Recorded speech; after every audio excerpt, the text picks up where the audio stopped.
Assalamualaikum warahmatullahi wabarakatuh. Halo teman-teman, kami dari kelompok 5 mata kuliah Perekonomian Indonesia, dosen pengampu. Ibu Indah Permatasari Siregar MSI. Nah, di sini kami akan menjelaskan materi kami yang berjudul Konsep distribusi pendapatan dan kemiskinan. Selamat menonton. Halo kawan-kawan, di sini saya akan menjelaskan tentang materi yang pertama. Apa sih itu materi yang pertama? Jadi materi pertama itu adalah konsep distribusi pendapatan. Nah, apa sih itu definisi konsep distribusi pendapatan? Jadi, konsep distribusi pendapatan itu adalah bagaimana pendapatan dalam suatu wilayah atau negara dibagi di antara penduduknya. Nah, jadi konsep distribusi pendapatan ini bisa berhubungan atau memungkinkan dengan uang, kekayaan yang tersebar dalam orang-orang. Nah, jadi konsep distribusi pendapatan ini bisa dikatakan merata atau tidak merata. Baik, di sini saya akan menjelaskan tentang konsep distribusi yang sederhana. Jadi, konsep distribusi sederhana itu diibaratkan seperti kue besar. Yang mana kue besar itu adalah total pendapatan yang akan dibagi ke dalam orang-orang atau juga masyarakat. Apa sih itu masyarakat itu? Yaitu adalah penduduknya. Jadi kita buat contoh. Misalnya ada salah satu orang mendapatkan bagian yang lebih besar dan juga sebaliknya mendapatkan bagian yang kecil. Maka itu dikatakan dengan konsep distribusi pendapatan yang tidak merata. Kenapa saya katakan tidak merata? Karena ada salah satu orang yang mendapatkan bagian yang besar, ada salah satu orang yang mendapatkan bagian yang kecil. Jadi tidak sama rata. Jadi itu dikatakan dengan konsep distribusi yang tidak merata. Jadi yang kedua itu adalah konsep distribusi yang merata. Apa sih itu konsep distribusi yang merata? Jadi misalnya gini, ada salah satu orang yang mendapatkan bagian yang lebih cukup dari kue yang tadi. Yang kue yang besar yang saya katakan itu adalah sebagai total pendapatan, yang mana salah satu seorang mendapatkan bagian yang lebih cukup sesuai dengan kebutuhannya, dan juga begitu sebaliknya, dan juga kebutuhannya cukup sesuai dengan kesejahteraannya gitu. Maka itu dikatakan dengan konsep distribusi yang merata. Jadi itulah konsep distribusi pendapatan. Nah, di sini saya akan menjelaskan tentang ketimpangan sosial. Apa sih itu ketimpangan sosial? Ketimpangan sosial adalah kondisi di mana terjadinya ketidakseimbangan atau jarak yang terjadi di tengah-tengah masyarakat yang disebabkan oleh perbedaan sosial, ekonomi, dan budaya. Nah, di sini ada dua faktor penyebab terjadinya ketimpangan sosial. Yang pertama, faktor internal, yang kedua, faktor eksternal. Nah, faktor internal adalah faktor-faktor ketimpangan yang disebabkan dari asal diri individu sendiri. Dan yang kedua, faktor eksternal adalah faktor yang berada di lingkungan luar dan di luar dari kemampuan seseorang untuk mencegah dan mengatasinya. Faktor eksternal ini berada dalam bentuk kebijakan, perusahaan, organisasi, pemerintahan, dan sebagainya. Nah, ada beberapa bentuk-bentuk ketimpangan sosial. Yang pertama, ketimpangan pengembangan diri sendiri, di mana ketimpangan pengembangan diri sendiri ini diakibatkan karena perbedaan sosial, budaya, dan ekonomi. Yang kedua, ketimpangan antara desa dan kota, di mana terlalu tingginya fasilitas di kota, sementara fasilitas di desa tidak mencukupi. Maka terjadilah ketimpangan antara desa dan kota. Yang ketiga, ketimpangan antara wilayah dan subwilayah. Yang keempat, ketimpangan antara golongan sosial dan ekonomi, di mana penyebab ini dikarenakan oleh perbedaan antara si miskin dan si kaya. Maka terjadilah ketimpangan antara golongan sosial dan ekonomi.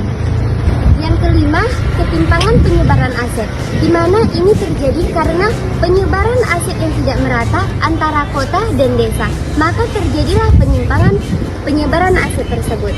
Yang keenam, ketimpangan antara sektor ekonomi, di mana distribusi pendapatan dan kesempatan yang tidak merata di kalangan masyarakat, maka terjadilah ketimpangan antara sektor ekonomi tersebut.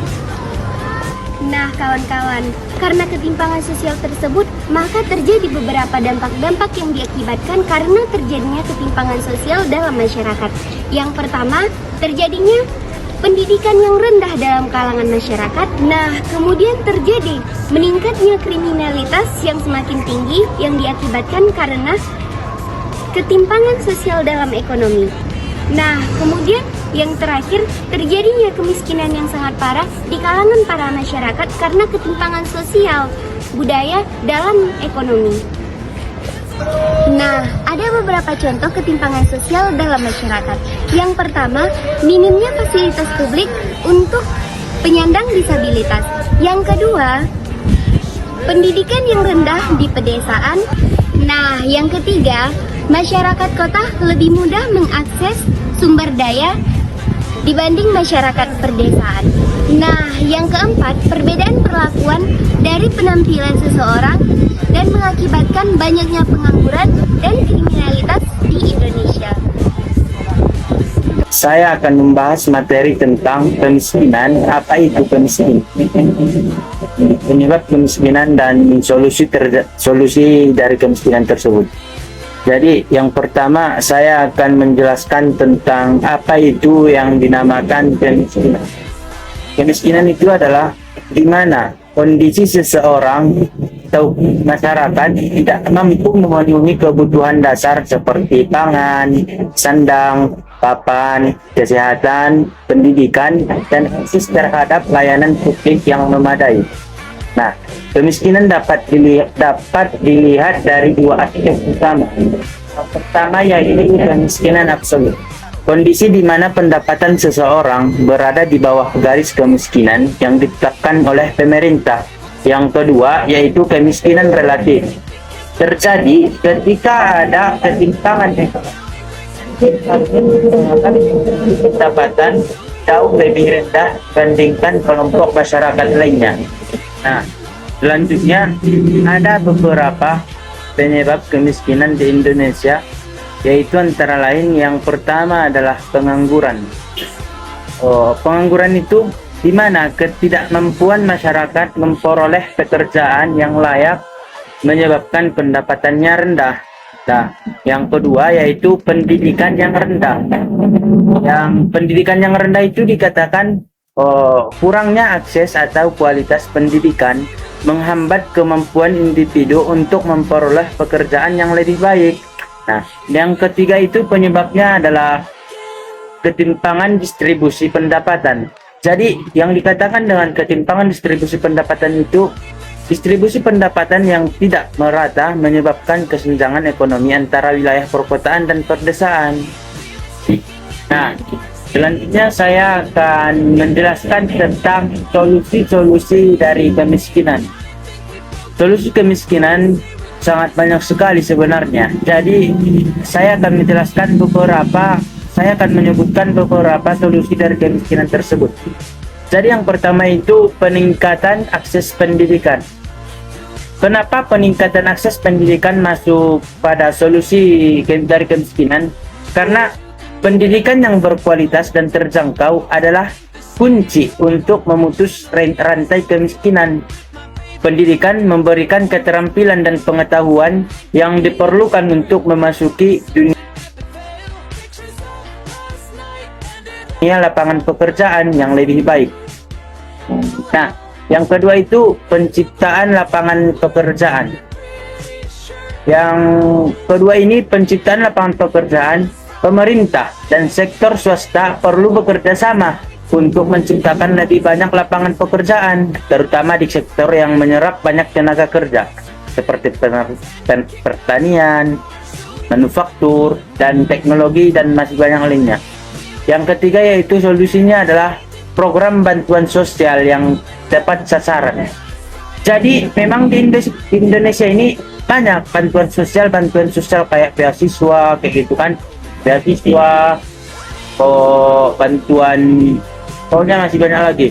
Akan tetapi bantuan itu kadang dikasih kepada orang yang tidak tepat, karena di Indonesia ini sekarang banyak memakai orang dalam kan, makanya kayak gitu tidak tepat dia.